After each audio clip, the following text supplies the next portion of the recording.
Praise the Lord. இயேசுவின் ரத்தம் ஜெயம். தினமும் இயேசு நிகழ்ச்சிக்கு உங்களை கர்த்தராகிய இயேசு கிறிஸ்துவின் நாமத்தில் வரவேற்கிறேன். செய்தியின் தலைப்பு: நம்மை ஆசீர்வதிக்க வகை தேடும் கர்த்தர். ஆதார வசனம் யாத்திராகம் 20:24. நான் என் நாமத்தை பிரஸ்தாபப்படுத்தும் எந்த ஸ்தானத்திலும் உன்னிடத்தில் வந்து உன்னை ஆசீர்வதிப்பேன். தேவ பிரியர்களே, கர்த்தர் நம்மை எந்த விதத்திலும் ஆசீர்வதிக்கவே விரும்புகிறார். யோவான் 10:10 பாருங்கள். சாத்தான் எவ்விதத்திலாவது நம்மை இடரல் படுத்தவும், நமது சமாதானத்தை திருடவும், நம் ஆத்துமாவை அழிவுக்குமே வழி தேடுகிறார். கர்த்தர் நம்மை பூரணப்படுத்த, ஜீவனை கொடுக்க, வாழ்வு அதிகரிக்க, வாழ்வு கொடுக்க, ரட்சிக்க, பாதுகாக்க வந்தேன் என்றும் இதற்கு வகை தேடுகிறார் என்றும் வேதத்தில் உள்ளது. ஏன் வகை தேடுகிறார்? உடனே கொடுக்க வேண்டியதானே என்று சிந்தனை வருகிறதல்லவா நமக்கு? ஆம், அவர் நீதியுள்ள தேவன். எதை செய்தாலும், யாருக்கு செய்தாலும் தேவ நீதியின்படிதான் செய்வார். ஏதாவது ஒன்று நம்மிடத்தில் வெளிப்படாதா, அகப்படாதா என்று பார்க்கிறார். ஆசீர்வதிக்க எல்லாமே பிரமாணத்தின்படி, தெய்வீக நீதியின்படி தான் நடக்கும். அதனால் தான் வேதத்தில் சொல்லப்படுகிறது, அவர் பார்த்தருளுகிற தேவன், கேட்டருளுகிற தேவன், நினைத்தருளுகிற தேவன், பொழிந்தருளுகிற தேவன் என்று. ஹல்லேலூயா.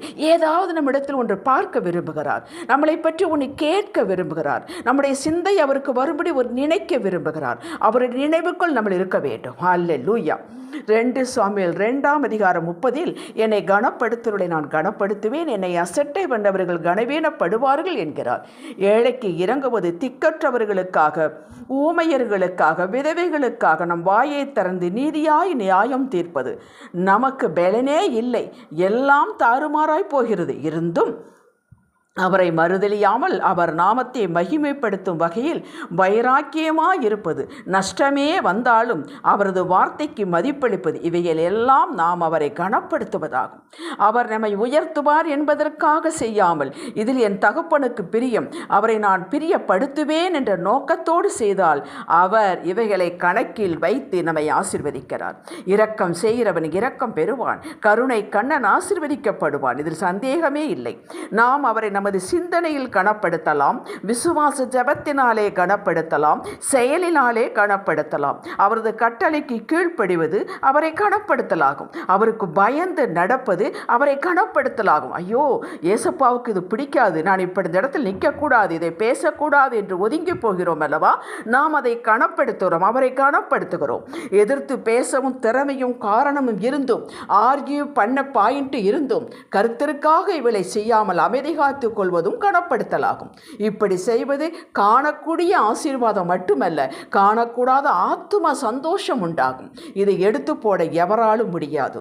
சவுல் ராஜா தேவ கட்டளை தெரிந்தும் அதற்கு கீழ்ப்படியாமல் மீறினான். மக்களை பிரியப்படுத்த விரும்பினான், அசட்டை பண்ணினான், மனிதர்களுக்காக அதை செய்தான். நாட்களாக ஆக சவுலின் குடும்பம் வர வர பலவீனப்பட்டது என்றும், கர்த்தருக்காக சகலத்தையும் சகித்து கீழ்ப்படிந்து நடந்த தாவீது வர வர பலத்தான் என்றும் வேதம் குறிப்பிடுகிறது. 2 சாமுவேல் 3:1. தானியேலும் அவரது நண்பர்களும் சிறையாக கொண்டு போகப்பட்ட பாபிலோனில் அந்நிய தேசத்தில் அரமனையில் கொடுத்த ராஜ போஜனத்தை உண்ணக்கூடாது, தீட்டுப்பட்டு விடக்கூடாது என்று இருதயத்தில் முடிவு எடுத்தார்கள். பயமில்லாமல் இருந்தார்கள், வைராக்கியத்தோடு நின்றார்கள். அடிமையாக கொண்டு போகப்பட்டவர்கள் தான். இவர்களை எப்படியெல்லாம் உயர்த்தினார் என்பதை தானியேல் புத்தகத்தில் காணலாம். 2 சாமுவேல் 6:11 தேவனுடைய உடன்படிக்கை பெட்டியை ஓபேத் ஏதோம் வீட்டார் ஏற்றுக்கொண்டார்கள். அந்த வீட்டாரையும் உறவுகளையும் ஆசீர்வதித்தார் என்று பார்க்கிறோம். படித்து பாருங்கள். நீங்களும் நானும் சின்ன சின்ன விஷயங்களில் கூட அவரை அசட்டை பண்ணாமல், கர்த்தர் நம்முள்ளே இருக்கிறார், எல்லாவற்றையும் கவனித்து வருகிறார் என்ற உறுதியோடு பேசுவது, சிந்திப்பது, செயல்படுவது, இதில் கவனம் வைப்போமேனால் நாம் நினையாத நேரத்தில், எதிர்பாராத விதத்தில், எதிர்பாராத நபர்களின் சூழ்நிலைகளின் மூலமாக நம்மை ஆசீர்வதிப்பார். இது சந்தேகமே வேண்டாம், நிச்சயம் உண்டு. ஆம், நம் தகப்பன் நீதியுள்ளவர், உண்மையுள்ளவர். அவர் ஒருவருக்கும் கடன்பட்டவர் அல்ல. யோசேப்பின் வாழ்வில் ஒவ்வொரு நிலையிலும் தேவனை கனப்படுத்தினான். நான் செய்யாத குற்றத்திற்கு இப்படி தண்டனை என்று புலம்பவில்லை, முறுமுறுக்கவில்லை. அவன் வர்றகட்டமெல்லாம் ரிப்போர்ட் பண்ணவில்லை. மாறாக அமைதியாக, என் தேவன் என்னையும் என் சூழ்நிலையை கவனிக்கிறார், அவர் அறியாது ஒன்றுமில்லை, அவருக்கு எல்லாம் தெரியும், ஆகையால் ஏன் மௌனமாயிருக்கிறார் என்பது எனக்கு தெரியாது, நான் அந்த மௌனத்தை ஏற்றுக்கொள்கிறேன், நானும் மௌனமாக இருக்கிறேன் என்று அமைதியாக செயல்பட்டான், கனப்படுத்தினான். கர்த்தரை கனம் பண்ணினான்.